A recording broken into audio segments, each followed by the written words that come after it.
Bismillahirrahmanirrahim. Assalamualaikum warahmatullahi wabarakatuh. Bismillahirrahmanirrahim. Wassalatu wassalamu ala Rasulillah wa ala alihi wa sahbihi wa man tabi'ahum bi ihsanin ila yaumiddin, amma ba'du. Allahumma shrah li sadri wa yassir li amri wahlul 'uqdatam min lisani yafqahu qawli. Allahumma 'allimna ma yanfa'una Allahumma 'allimna ma yanfa'una wa zidna 'ilman wal huda wat tuqa was salaha ya rabbal alamin.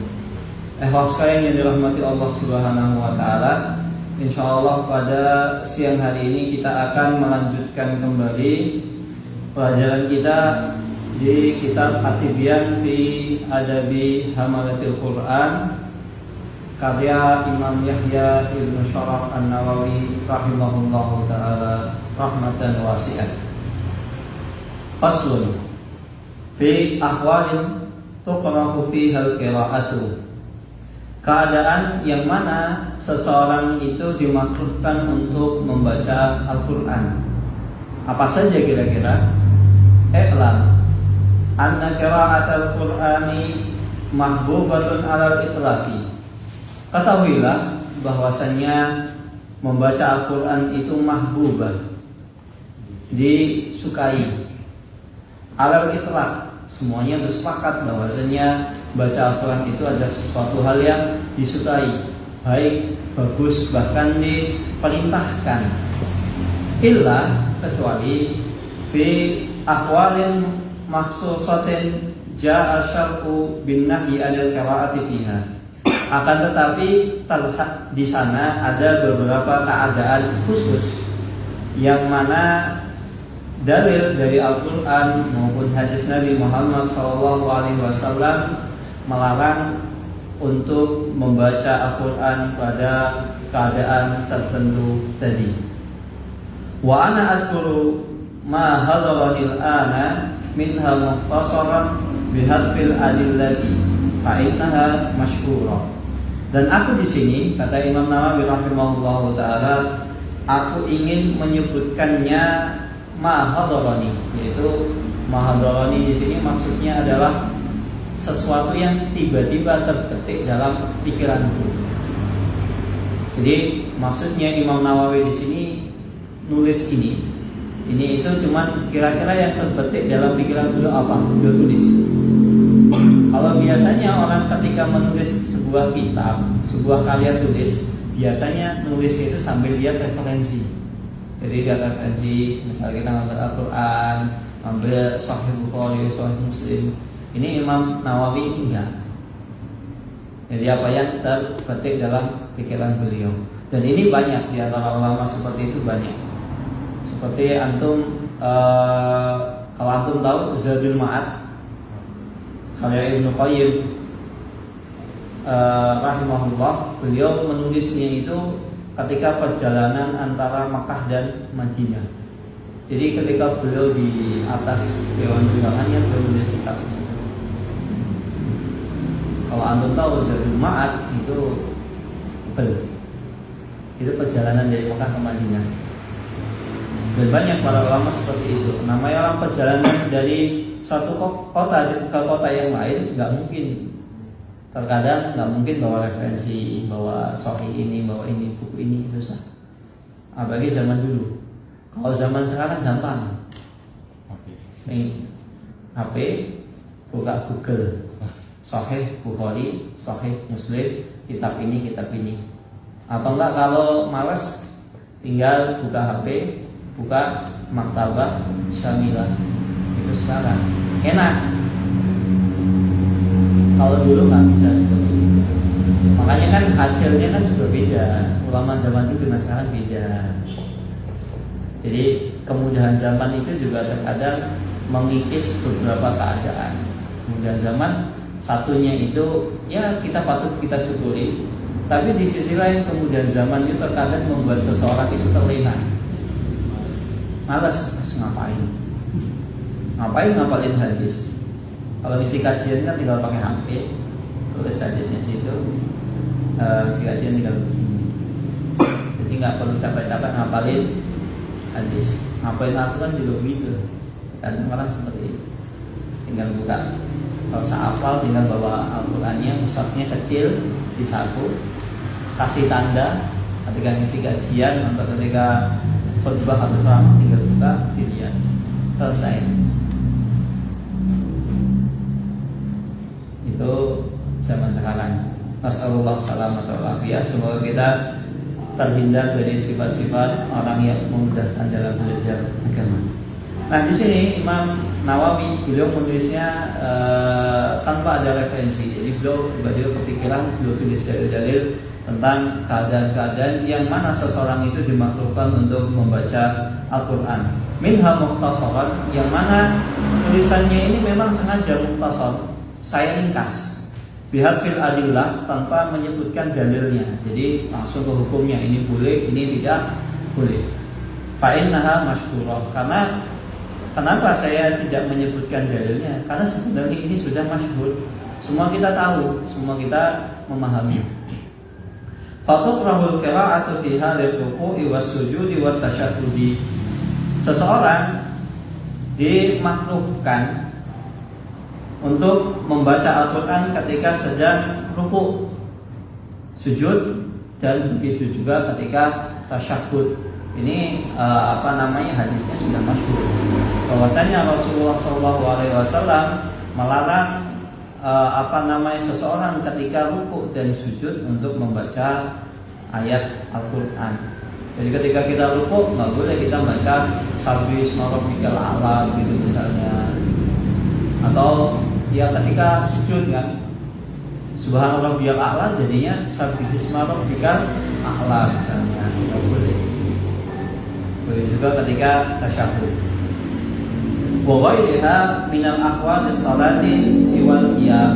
Dan selain keadaan-keadaan seseorang ketika sholat, semuanya dilarang orang tersebut untuk membaca ayat suci Al-Quran, baik ruku sujud, illa siwal qiyam, itu kecuali ketika orang tersebut itu berdiri. Karena ketika kita berdiri posisi tegak, kita diperintahkan untuk membaca Al-Quran, Al-Fatihah. Nah, ketika sholat kita membaca Al-Fatihah, itu hukumnya apa? Al-Fatihah itu wajib, rukun, syarat sah, atau sunnah sholat? Al-Fatihah rukun. Jadi ketika seseorang misal tidak membaca Al-Fatihah ketika sholat, sholatnya tidak dianggap sah. Misal rakaat pertama nggak baca Al-Fatihah, rakaat kedua baca, ketiga baca, keempat nggak baca, nanti dia harus nambah satu rakaat. Karena rakaat pertama tadi nggak baca Al-Fatihah. Itu berlaku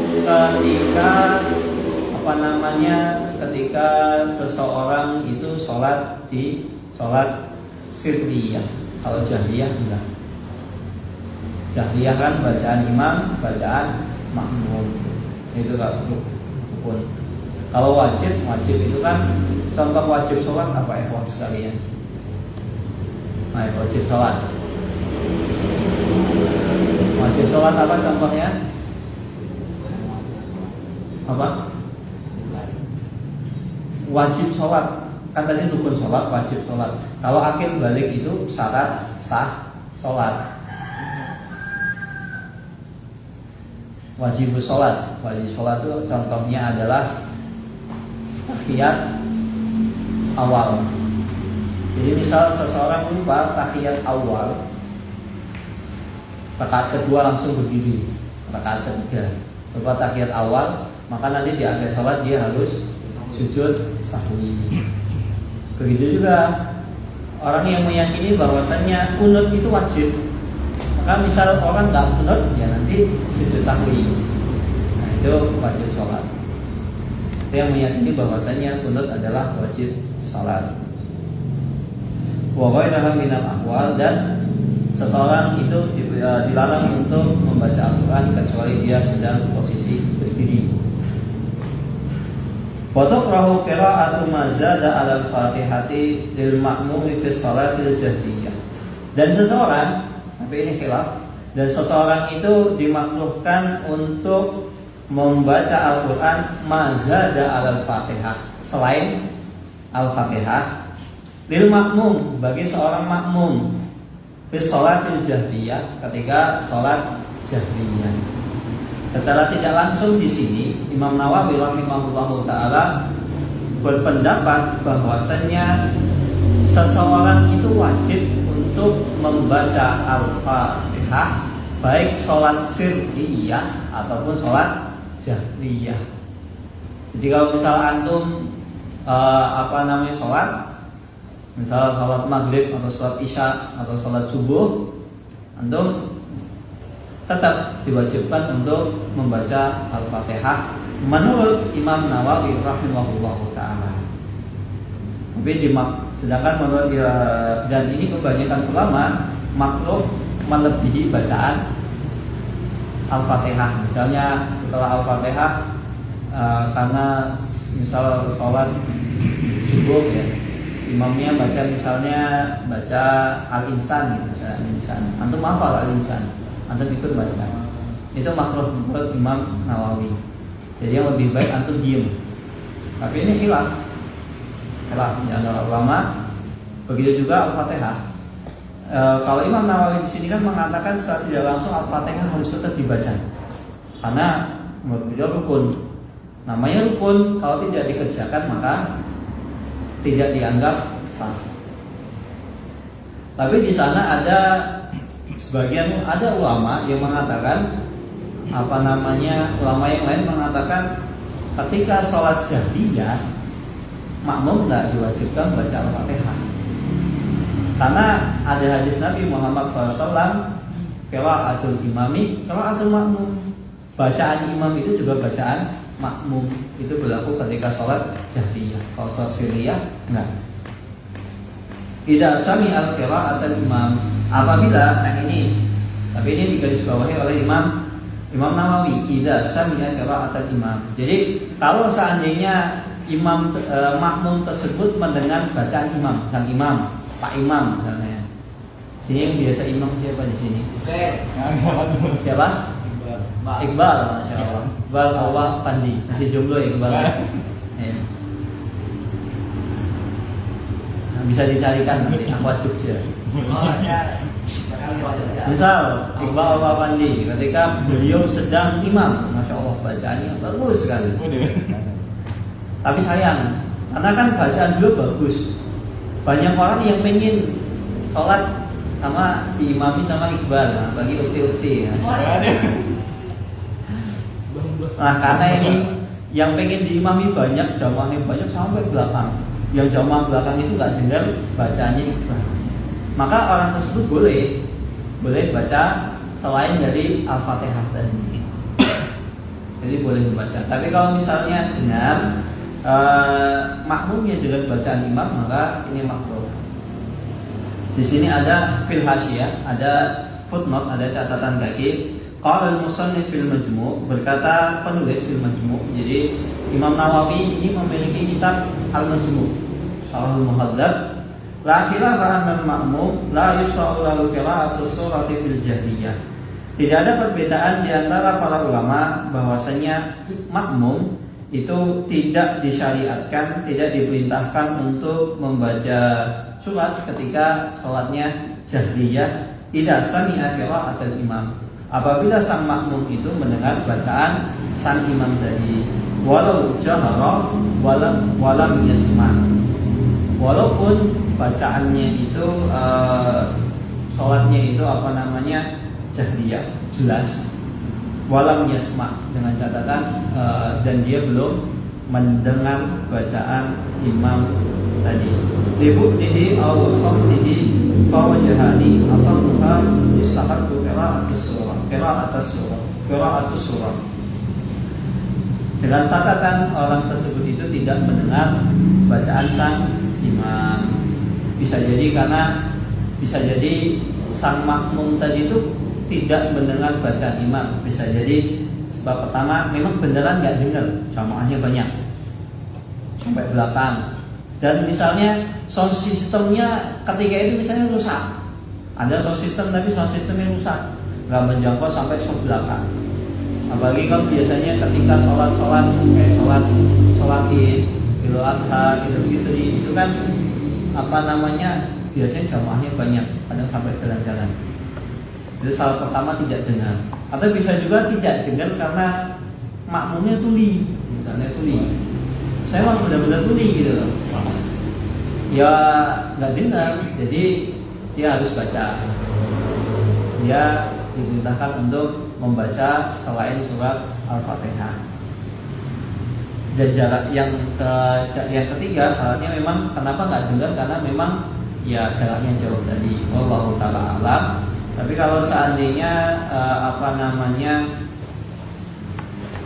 seandainya orang tersebut memang mendengar baca imam, maka tidak diperintahkan. Wallahu taala alam. Walaupun di sini Imam Nawawi di catatan kaki tadi beliau memiliki dua pendapat.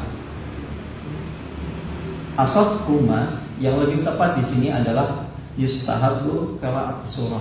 Walaupun seandainya sang makmum itu tetap dengar suara imam, maka disunnahkan untuk membaca surat selain Al-Fatihah.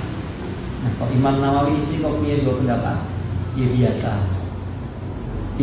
Kenapa? Ya bisa jadi pertama, ketika beliau menulis kitab ini ketika di mana, satunya di mana, beda. Makanya kan seperti Imam Syafi'i, beliau kan memiliki dua pendapat, qaulul qadim dan qaulul jadid.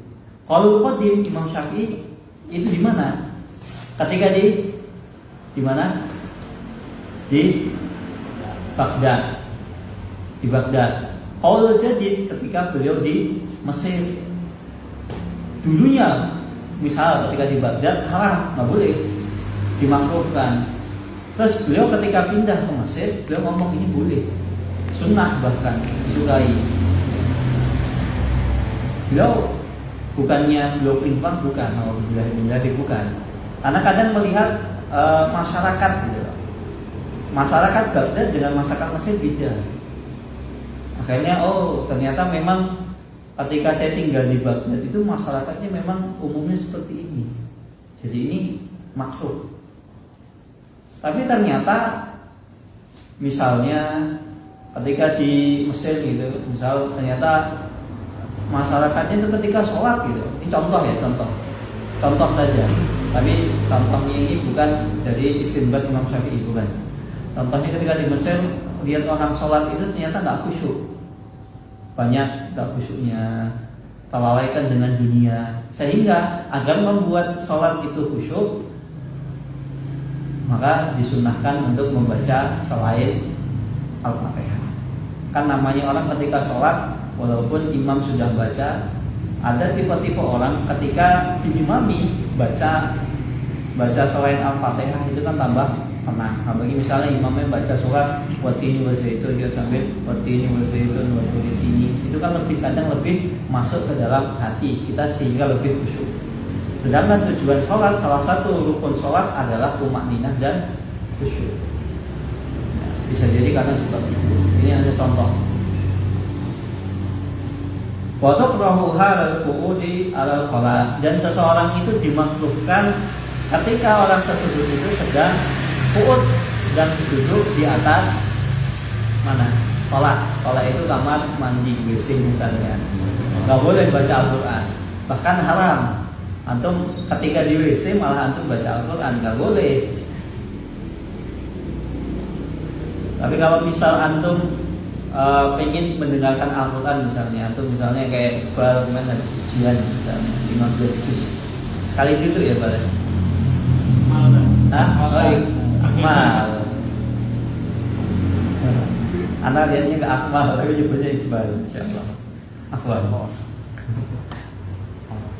Misal Akmal kemarin habis ujian 15 juz sekali duduk. Masya Allah, tabarakallah, Allah yubarik fik. Misalnya karena ujian sekali duduknya misal jam 6. Laqadarullah jam 6 kurang seperempat tiba-tiba sakit perut. Padahal belum semuanya dibaca. Terus antum baca di WC enggak? Misalnya nyuruh temennya gitu. Misal barangkali ada yang punya musik angel, boleh nggak sih bawa musik angel? MP tadi boleh? boleh ya, misal minta bantuan, misalnya ke Yogi, tolong dong setelin jus sekian gitu, tapi nggak di kamar mandi, misalnya di itu kan ada apa namanya tangga, gitu. Tolong di tangga aja, biar misal ketika anak di kamar mandi kan sambil dengar, bisa sambil baca, itu boleh nggak? Ya boleh, tapi sebagian mengatakan itu makruh. Karena apa? Karena antum di kamar mandi, antum sambil zikir kan nggak boleh zikir. Nah, itu termasuk zikir sebagian. Tapi perbuatan seperti ini pernah dikerjakan oleh salah seorang ulama. Itu pernah. Jadi ketika karena beliau ini tidak ingin dalam sedetik pun dalam hidup beliau itu nggak ambil faedah. Ini pernah dikerjakan oleh Ibnu Taimiyah rahimahullah taala. Jadi ketika beliau ke kamar mandi, beliau nggak mau kehilangan faedah. Bukan Ibnu Taimiyah, kakeknya Ibnu Taimiyah, Majiduddin.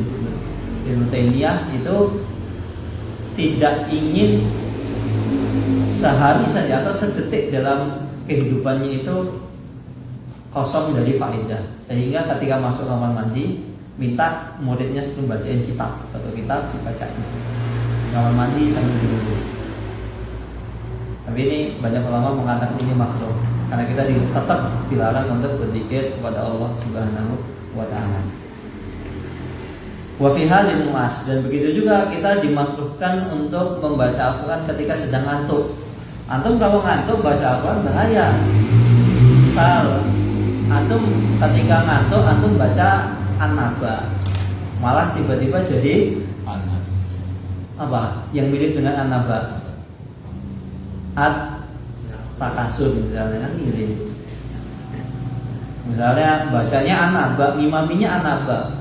Misalnya antum pas jatah ngimami gitu. Jatah ngimami. Antum baca An-Naba, tiba-tiba At-Takasur. Atau antum ini karena saya ngantuk, agak ngantuk, ya gimana ya? Suruh temen, suruh ganti, gak ada yang mau. Yaudahlah saya tak baca At-Takasur. Malah bablas ke An-Naba. Alhamdulillah. Tapi tetap salah, nggak boleh seperti ini. Misal ini dimakruhkan. Wa kadzalika idza sta'jama 'alaihi al-Qur'an, dan begitu juga seseorang itu dimakruhkan ketika sedang istajama. Istajama ini kesulitan membaca. Jadi orang itu kesulitan membaca. Bisa jadi karena tadi ngantuk berat, nggak sadar, tiba-tiba kok gini ya bacanya ya, atau kok jadi begini, sampai tiba-tiba antum baca Al-Baqarah ayat 75, tiba-tiba udah sampai 95, nggak sadar antum. 95 ya, kapan saya buka lembarannya gitu, nggak sadar gitu. Nah ini seseorang dimakruhkan bahkan bisa haram. Karena apa? Bisa jadi namanya orang ngantuk, orang nggak sadar, bacaannya itu banyak yang makhrajnya diseret, atau bisa jadi misal memang benar antum ketika sadar bacanya ayat 75 surat Al-Baqarah, tiba-tiba antum langsung ke ayat 80, berarti melompati 5 ayat, itu kan haram, bisa jadi merubah makna. Sedangkan ketika membaca Al-Quran, merubah makna itu ada sesuatu yang diharamkan. Wa kadzalika fi halatil khutbati liman yasma'uha, dan begitu juga dimakruhkan kepada seseorang ketika khotib sedang berkhutbah, dilarang orang tersebut untuk membaca Al-Quran.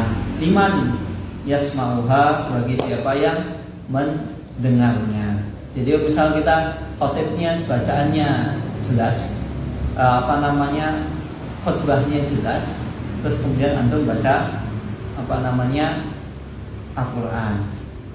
Wala taqrahu liman lam yasma'uha, dan tidak dimakruhkan, tidak masalah, boleh bagi seseorang yang membaca Al-Quran ketika misalnya khotibnya itu khutbahnya nggak kedengaran.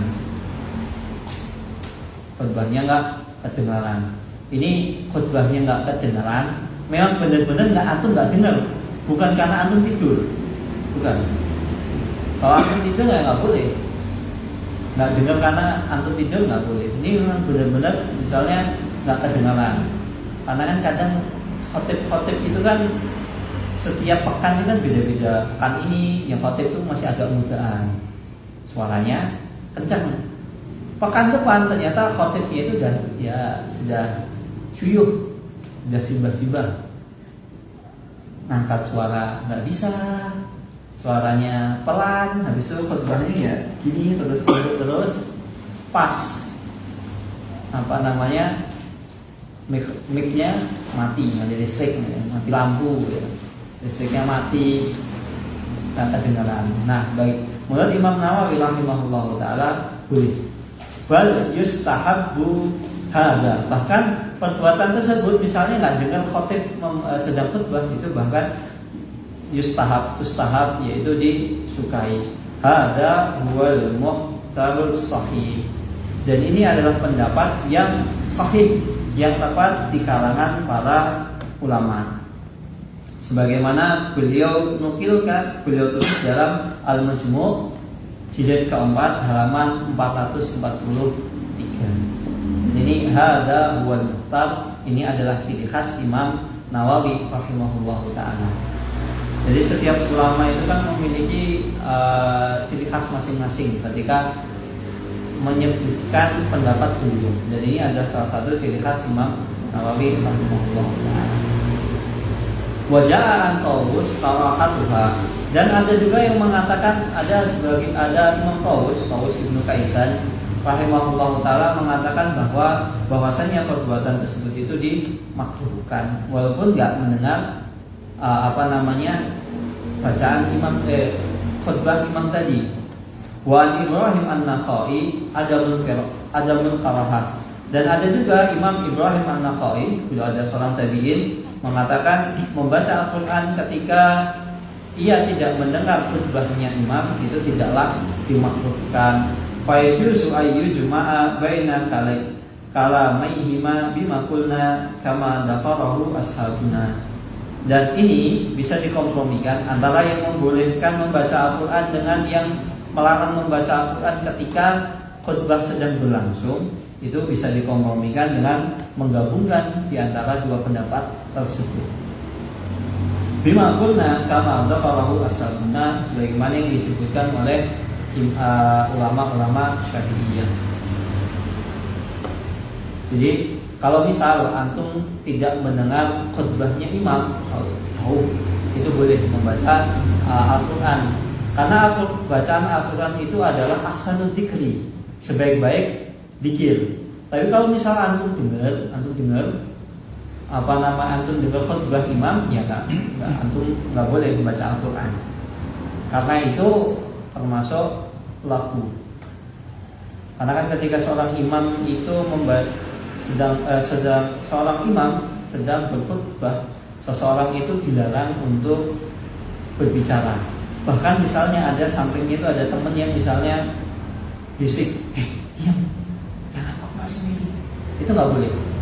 Ada hadisnya, idza qulta li sahibika yaumal jum'ah ansit wal imamu yaktub faqad baghawta. Apabila engkau berkata kepada teman orang sebelahmu, sedangkan ketika itu imam sedang berkhutbah, cuma ngomong ansit, diam, lagi khutbah, gitu. Nggak boleh. Faqad baghawta, maka sungguh pahala sholat Jumatmu telah sia-sia. Wala tuqrabul qira'atu fil tawafi hadza madhhabuna. Dan begitu juga tidaklah dimakruhkan untuk membaca Al-Quran ketika sedang tawaf itu nggak dimakruhkan. Hadza madhhabuna, dan ini adalah pendapat dalam madhab Syafi'i. Wasahih wal qira'atu fit tawafi wal qira'atu afdalu ma takallama bihi al-mar'u. Sebagaimana perkataan Imam Syafi'i dalam kitab jilid ketiga halaman 439, beliau mengatakan bahwasanya disunahkan bagi seseorang untuk membaca Al-Quran ketika sedang tawaf. Sedangkan wal qira'atu afdalu ma takallama bihil mar'u, dan membaca Al-Quran itu adalah sebaik-baik perkataan yang diucapkan seorang manusia. Karena apa? Membaca Al-Quran itu adalah kalamullah, firman Allah, otomatis adalah sebaik-baik perkataan. Wa bihi qala aksarul ulama wa haqahu Ibnul Mundir an Atha wa Mujahid wa Ibnul Mubarak wa Abi Thawr wa ashabul ra'yi. Dan begitu juga yang difatwakan oleh kebanyakan para ulama, wahakahu, dan dikisahkan oleh Ibnu Mundir, disebutkan oleh Ibnu Mundir an Atha, dari Imam Atha bin Abi Robah, yang dulu sempat ana singgung karena sebab ilmu yang dimiliki beliau, Allah Subhanahu wa taala angkat kedudukan beliau. Atha bin Abi Robah ini, beliau adalah seorang budak hitam legam, tapi muftinya kota Mekah. Ini Atha bin Abi Robah. Ibnu Mundir meriwayatkan dari Imam Atha bin Abi Robah, wa Mujahid. Mujahid ini muridnya siapa? Mujahid murid dari muridnya Ibnu Abbas. Wa Ibnu Mubarak. Ibnu Mubarak siapa? Abdullah bin Mubarak. Ini kisahnya ini, masya Allah. Bapaknya ini Mubarak, itu yang mungkin pernah antum dengar. Jadi ketika itu Mubarak, bapaknya Imam Abdullah bin Mubarak, ketika itu sedang jalan-jalan, kemudian melewati sebuah sungai. Nah, karena ternyata di sungai itu ada buah apel yang jatuh, jadi terbawa air. Nah, sama bapaknya, sama Pak Mubarak, jadi diambil apelnya ini, diambil kemudian dicopot, digigit. Ketika gigitan pertama udah ditelan, sadar, astagfirullah, ini buah apelnya siapa? Gitu. Buah apelnya siapa? Wah, ini nggak halal, ini nemu di jalan nggak halal. Akhirnya sama Pak Mubarak ini ditelusuri, yang kira-kira asal buah apel ini dari mana. Akhirnya diikuti aliran sungainya, diikuti sampai ketemu sebuah kebun apel. Ditanya, ini punya siapa, akhirnya ketemu. Ternyata ngomong sama pemilik kebun apel tadi, ngomong, mohon maaf Pak, saya tadi makan buah apel kebun jenengan, kebun antum. Pertama ya yang punya, oh marah, kok nyuri ya? Enggak Pak, ini jatuhnya di mana? Saya nemu di kali. Akhirnya pemilik kebun apel ini terkesima, masya Allah ya, ada anak sedemikian jujurnya gitu. Akhirnya ditanya, udah nikah belum? Ditawari anak sang pemilik kebun apel tadi. Akhirnya dinikahkan dengan anaknya dan lahirlah Imam Abdullah bin Mubarak. Jadi kalau antum ingin cari pasangan yang masya Allah, misal nanti antum sudah punya anak, cari yang seperti itu, jujur, berani jujur itu. Ya. Makanya nggak heran dari kejujuran ini melahirkan generasinya ulama. Seperti juga Umar bin Abdul Aziz, dari anak keturunannya Umar bin Khattab, karena dulu ibunya nggak mau mencampurkan antara susu dengan air. Ini kan masya Allah, tabarakallah.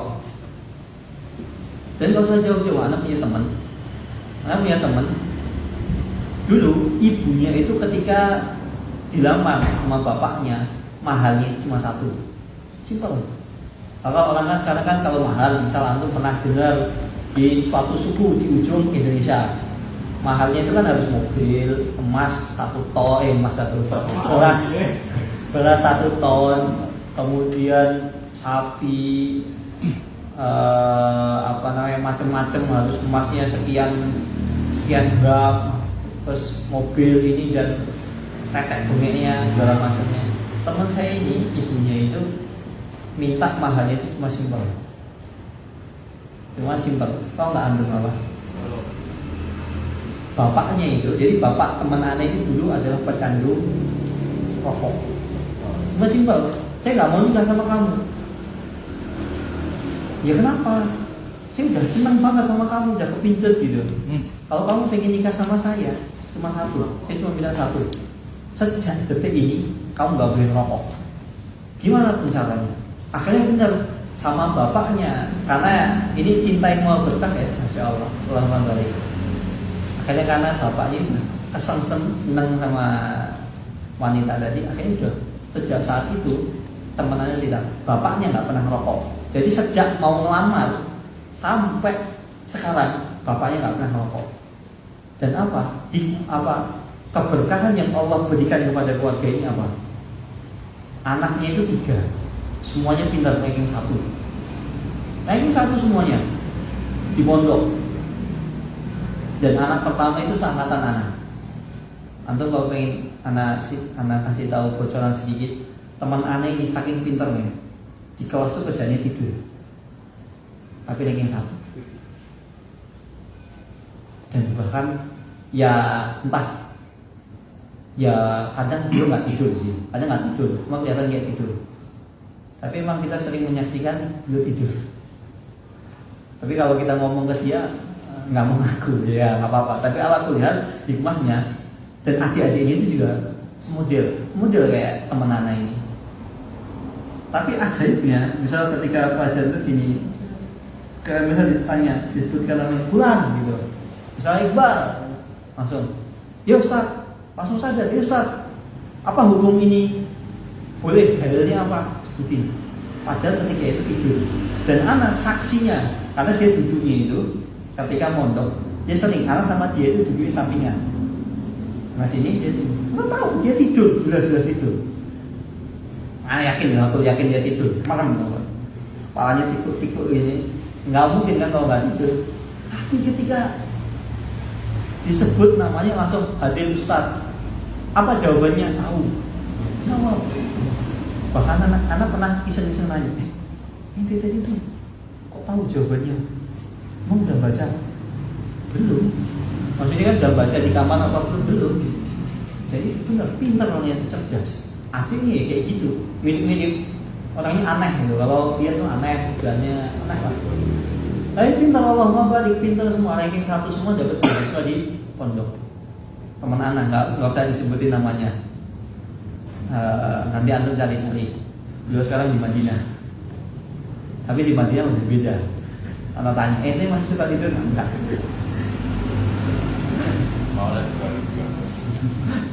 Allahumma barik. Wa Abi Thawr, dan begitu juga dikisahkan diriwayatkan dari Abu Thawr, wa ashabur ra'yi, dan ashabur ra'yi ini adalah sebutan untuk murid-muridnya Imam Abu Hanifah rahimahullahu taala. Wa hukiya Al-Hasan Al-Basri wa Umar ibn Zubair wa Malik qira'atul tawaf wa sahih awal. Dan disebutkan, diriwayatkan dari Hasan Al-Basri dan Umar ibn Zubair wa Malik, diriwayatkan dari Malik, Imam Malik, kemudian Urwah bin Zubair, tabi'in, kemudian Hasan Al-Basri, ulama terkemuka. Mereka bertiga mengatakan bahwasanya dimakruhkan seseorang untuk membaca Al-Quran ketika tawaf. Wasahih al-awwal. Sedangkan yang lebih tepat pendapatnya adalah boleh bagi seseorang untuk membaca Al-Quran ketika sedang tawaf. Waqad taqaddama bayanul ikhtilaf fil qira'ati fil hamami wa fil tariqi wa fi man fi famihi najasun. Dan telah lewat pembahasan tentang perbedaan pendapat di antara ulama ketika seseorang membaca Al-Quran, baik ketika di hammam, di kamar mandi, wafit tolik, dan begitu juga di jalan. Misalnya antum di jalan sambil baca Al-Quran, boleh nggak baca Al-Quran ketika misalnya antum naik motor sambil baca Al-Quran, murojaah? Boleh nggak? Para ulama mengatakan ini nggak boleh, karena Imam Malik mengatakan makruh. Imam Malik mengatakan ini makruh. Tapi di sana ada yang ulama yang membolehkan, tapi dengan syarat harus ketika antum, misalnya antum lagi naik motor, antum rojaah, salah pertama antum harus fokus dengan apa yang antum baca. Bisa nggak kira-kira antum sambil naik motor ngebut gitu misalnya sambil rojaah? Kayaknya susah. Karena antum harus fokus apa yang antum baca dengan fokus misalnya lihat jalan, itu kan susah. Kemudian kita harus konsentrasi, jangan sampai yang dibaca itu salah. Misal ayat 3 malah langsung lompat ke ayat 10, itu nggak boleh. Dan nggak kelewatan. Jadi fokus, konsentrasi, dan yang dibaca itu nggak kelewatan ayatnya. Ada pertanyaan di sini? Kalau ketika ruku atau sujud dan sujud gitu, berdoa selain dari doa yang makruh yang boleh nggak ketika sedang sujud atau sedang ruku kita membaca doa yang sudah ditetapkan, misalnya selain Subhana Rabbiyal A'la sama Subhana Rabbiyal Azim, boleh nggak? Boleh. Tapi dengan catatan cukup dibatin, jangan diucapkan. Karena kan sholat itu kan bacaannya, gerakannya itu semuanya sudah tauqifiyah, semua butuh dalil. Nggak boleh ditambah dan nggak boleh dikurangi kecuali ada dalil. Sedangkan di sana ada hadis yang mengatakan sesungguhnya aqrabu ma bainal abdi wa rabbihi fis sujud, fis shalah. Maksudnya keadaan yang dekat, keadaan yang paling dekat antara seorang hamba dengan Allah Subhanahu wa taala yaitu ketika sujud. Fa'aksiru fiha doa, maka perbanyaklah ketika sujud itu engkau membaca doa. Nah, gimana solusinya? Yaitu doanya itu cukup dibatin, tidak perlu dilafadzkan. Wallahu taala alam. Allah, doanya juga doanya, maksudnya doa yang ada di ayat Al-Quran. Doanya di ayat Al-Quran, ya boleh, cuma kan dibatin. Misalnya doa yang dalam Al-Quran apa? Rabbana la tuzigh qulubana ba'da idh hadaitana wa hab lana min ladunka rahmah innaka antal wahhab. Itu boleh, tapi harus cukup di hati. Tidak perlu dilafadzkan. Itu boleh. Ada pertanyaan lagi, monggo. Allah.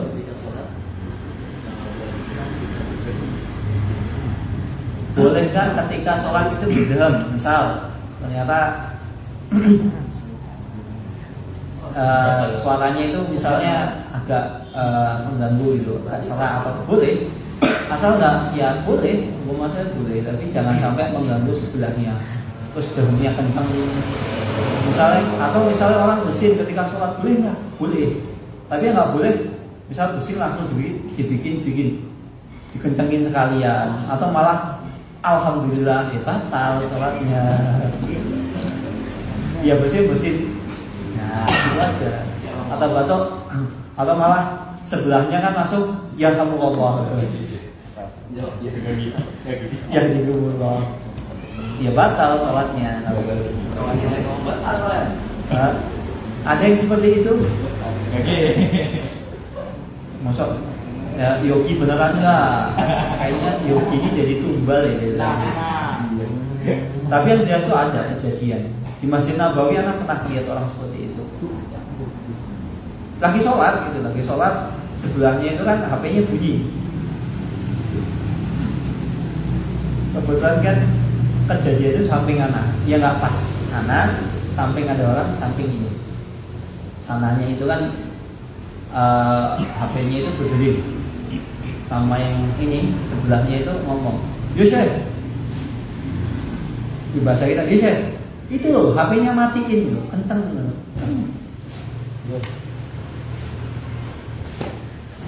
Bahkan pernah kejadian, nah ini kejadian yang lain, HP-nya bunyi, langsung diangkat. Assalamualaikum, wah enak, langsung dijawab, langsung diangkat teleponnya, langsung dijawab. Nah itu batal sholatnya, nggak boleh. Tapi kalau misal karena HP-nya bunyi kemudian dimatiin, ya gerakan ala kadarnya boleh, nggak apa-apa. Wallahu ta'ala alam. Ada pertanyaan? Jam berapa sekarang? Setengah dua. Masih ada 15 menit ya. Kita lanjutkan. Faslun wa minal bid'atil al-munkarati fil qira'ah, dan di antara bid'ah yang terjadi mungkarah yang terjadi di dalam ketika seseorang membaca Al-Qur'an. Ini berarti Imam Nawawi saat tidak langsung beliau meyakini bid'ah mungkarah. Ada bid'ah mungkarah dalam ajaran, dalam kehidupan bermasyarakat kaum muslimin. Di sini beliau fil qira'ati ma yaf'aluhu al-jahalatul musallina bin nasi fit tarawih min qira'ati suratil an'am fi qira'atil akhirati fil lailatis sabiyah. Di antara bid'ah mungkarah yang dikerjakan oleh sebagian manusia, ini berarti menunjukkan bid'ah ini terjadi pada zaman Imam Nawawi. Yaitu sebagian orang ketika sholat taraweh, mereka itu mengkhususkan di rakaat terakhir sholat taraweh pada malam ke-7 untuk membaca surat Al-An'am. Jadi misalnya rakaat terakhir hari ke-7, rakaat terakhir sholat taraweh itu dikhususkan untuk membaca surat Al-An'am ayat 1 sampai terakhir. Alhamdulillah, anak belum pernah menemukan seperti ini. Kalau misal kejadian seperti ini, pertama ya sudah melakukan bid'ah mutlak seperti kata Imam Nawawi. Kedua, makmumnya itu kasihan. Antum bayangin rakaat terakhir sholat taraweh malam ke-7 baca Al-An'am, itu capek. Nah, mu'taqidina annaha mustahab. Mereka berkeyakinan bahwasannya perbuatan tersebut itu mustahab, disukai, bahkan dianjurkan. Fajma'una umuran munkarat. Maka masyarakat berkeyakinan mengira bahwasannya hal tersebut itu dianjurkan, padahal itu bid'ah munkarah. Ini namanya kalau kata Imam Nawawi di sini bid'ah munkarah fil qiraah. Tapi ini dalam perkara agama ini namanya bid'ah idhofiyah. Bid'ah kan ada berbagai macam. Salah satunya adalah bid'ah idhofiyah. Maksudnya bid'ah idhofiyah di sini adalah bid'ah yang ditambahkan. Bagaimana cara memahaminya? Bukankah baca Al-Quran itu ada sesuatu yang diperintahkan? Ya enggak? Antum baca Al-Quran bagus apa bagus? Bagus. Tapi masalahnya di sini mengkhususkan membaca Al-An'am pada rakaat terakhir sholat tarawih pada malam ke-7, ini yang enggak dibolehkan. Baca Al-Quran boleh, tapi mengkhususkannya ini enggak boleh, makanya dinamakan bid'ah idhofiyah. Wallahu ta'ala alam. Minha, kenapa kan di sini Imam Nawawi mengatakan bahwasanya di sini bid'ah munkarah? Imam Nawawi memberikan beberapa alasan. Yang pertama, i'tiqaduha mustahabbah. Sang imam atau orang yang melakukan tersebut itu meyakini bahwasannya perbuatan tersebut itu dianjurkan, disukai. Maka ini menyisihi syariat. Yang kedua, sebab kedua kata Imam Nawawi, kenapa ini dikatakan sebagai bid'ah? Ihamul awwami dzalika. Ini membuat orang awam itu tertipu. Karena banyak imam masjid misalnya mereka setiap malam ke-7 rakaat terakhir sholat tarawih membaca Al-An'am, sehingga mereka meyakini bahwasannya hal tersebut itu dianjurkan. Padahal ini adalah cuman keyakinan sang imam. Tapi sebenarnya benar.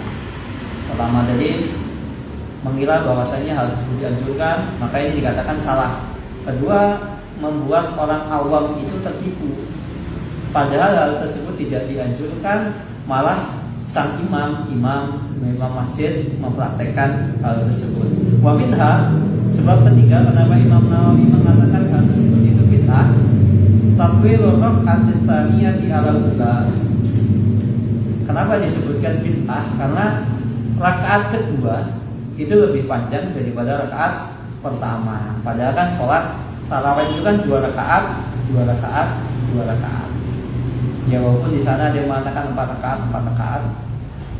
Itu tapi yang tepat adalah sholat tarawih itu 2 rakaat. Berarti kan rakaat terakhir. Berarti rakaat ke-2. Misalnya rakaat pertama misalnya cuma baca misalnya Al-Ikhlas misalnya, karena kan rakaat kedua panjang Al-An'am. Nah kan berarti rakaat kedua itu lebih panjang daripada rakaat pertama. Wa inna masunnatu tatwilul ula. Ini makanya dikatakan bid'ah, karena sunnahnya adalah rakaat pertama itu lebih panjang daripada rakaat kedua. Ini secara umum. Secara umum memang sunnahnya seperti itu. Hendaknya bacaan rakaat kedua itu lebih pendek daripada rakaat pertama. Itu secara umum. Tapi pernah suatu ketika Rasulullah SAW itu membaca rakaat kedua itu lebih panjang daripada rakaat pertama. Tapi itu jarang. Tapi secara umum sunnahnya adalah rakaat kedua lebih pendek daripada rakaat pertama. Yang keempat, sebab keempat, at-tatwilu 'alal ma'mum. Yang sebab keempat itu memberatkan para makmum. Kan kasihan gitu, misalnya kasihan. Bisa jadi malah nanti makmumnya dua rakaat terakhir itu kabur. Nah ini habis ini Pak Imam baca Al-An'am. Kasihan gitu kan. Mending kabur. 2 rakaatnya di rumah sekalian ditutup sama witir. Nah, ini memberatkan sang makmum. Sedangkan memberatkan orang lain itu ada sesuatu hal yang dilarang. Nah, ini ada 4 sebab kenapa Imam Nawawi mengatakan ini bid'ah. Dan kaidah bid'ah, kenapa kok sesuatu itu bisa dikatakan bid'ah? Karena pertama bisa jadi takhsis syai' bila dalil. Seseorang mengkhususkan suatu amalan tanpa ada dalil, tanpa ada mensyariatkan. Kayak contohnya tadi, membaca Al-An'am kan boleh, asalnya boleh. Tapi untuk mengkhususkan malam ke-7 rakaat terakhir itu kan butuh dalil, sedangkan nggak ada dalil. Sedangkan kedua, i'tiqad bi syai' ma la yusra', meyakini sesuatu yang tidak diperintahkan, tidak disyariatkan adalah suatu bid'ah. Sehingga mengkhususkan sesuatu yang mutlak, yang hukum asalnya itu boleh, kemudian dikhususkan, ini dikatakan sebagai bid'ah. Ini sebagaimana kaidah yang dibuat oleh Imam Nawawi rahimahullahu taala. Wa minal bid'ati al-musyabahah bihadhihi, dan di antara bid'ah yang mirip dengan kejadian tadi, qira'atu ba'dil jahalati fi subhi yaumil jumu'ati sajdatan ghayra sajdati alif lam tanzil qasidan dalika. Di antara bid'ah yang dilakukan oleh orang-orang awam di sholat subuh pada hari Jumat, mereka melakukan sujud sajdah. Akan tetapi ghayra sajdah alif lam tanzil, selain mereka melakukan sujud sajdah tanpa membaca surat sajdah. Misalnya karena surat sajdah itu panjang, akhirnya kan mereka membaca misalnya Al-Alaq. Kan sama-sama ada sajdahnya, ada ayat sajdahnya. Qasidan lidzalika, karena mereka menganggap bahwasannya sunnah di sini, karena kan ada sunnahnya ya. Ketika subuh hari Jumat kan rakaat pertama sajdah, rakaat kedua al-insan. Mereka meyakini ini yang dimaksudkan, ini yang penting ada ayat sajdahnya. Nah ini dikatakan Imam Nawawi ini bid'ah juga, karena mereka mengira yang penting itu ada ayat sajdahnya. Jadi Al-Alaq boleh, nggak harus surat sajdah. Wa inna ma sunnatul qira'atu alif lam tanzil fi raka'atil ula. Karena sejatinya yang disunnahkan itu rakaat pertama adalah baca surat as-sajdah, wa hal ata fis saniyah, dan rakaat kedua membaca surat al-insan. Bukan yang penting ada ayat sajdahnya. Wallahu ta'ala alam. Ada pertanyaan? Tafadhol. Insyaallah pekan depan kita masuk ke bab baru. Ada pertanyaan?